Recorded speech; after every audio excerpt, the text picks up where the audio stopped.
మీకు టేస్ట్ దగ్గర వేసుకోండి. మీరు కూడా కారం, అల్లం వెల్లుల్లి పేస్ట్,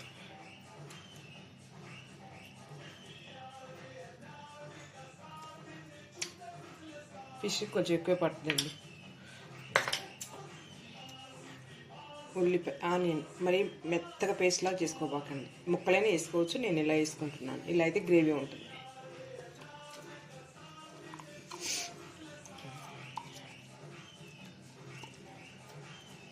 ముక్కలు అయితే ఇందులో వేసుకోకూడదండి. ముక్కలు ఆయిల్ వేయించుకోవాలి ఫస్ట్.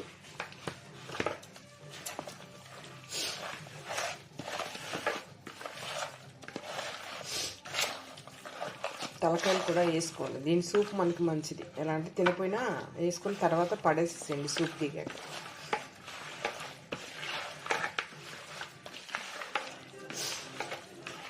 కారం ఇంకా పట్టిద్దండి. కూరలో వేసుకోవచ్చు. ఎలా అంటే మనకి ఎర్రగా కనపడాలి వేసుకుంటే. ఇవన్నీ కర్రీస్ కొంచెం పిల్లలుంటే కొంచెం తగ్గించుకోండి, మీ ఇష్టం.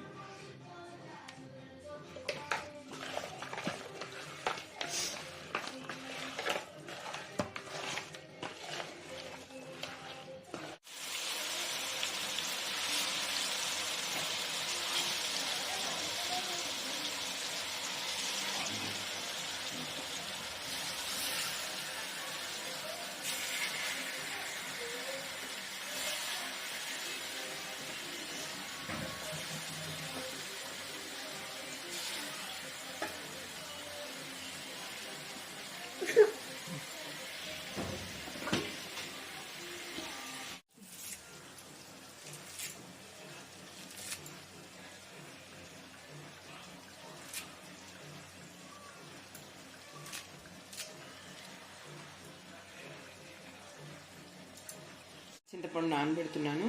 చింతపండు పులుసు మనం టేస్ట్ చూసినప్పుడు పులుపు ఎక్కువగానే ఉండాలి. తర్వాత చేపలు పీల్చుకుంటుంది పులుపు. అది పులుసు పోసుకున్నామండి. చాలా ఇలా మళ్ళీ అడుగు పట్టేస్తే బాగుండదు. పులుసు పోసుకున్నాము. కొంచెం ఫస్ట్ వాటర్ యాడ్ చేస్తున్నాము.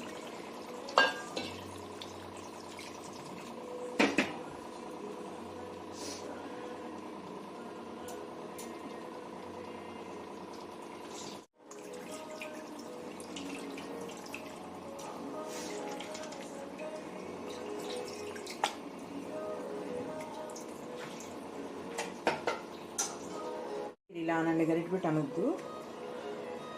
ఇప్పుడు ఇది మడుగుతూ ఉండగా పులుసు ధనియాలు జీలకర్ర కలిసి పౌడర్ చేసుకుని వేసుకుందాం. ఇంకా అంతే మసాలాలు, కొత్తిమీర చూపిస్తాను మీకు. ఉప్పు కారం చెక్ చేసుకోండి.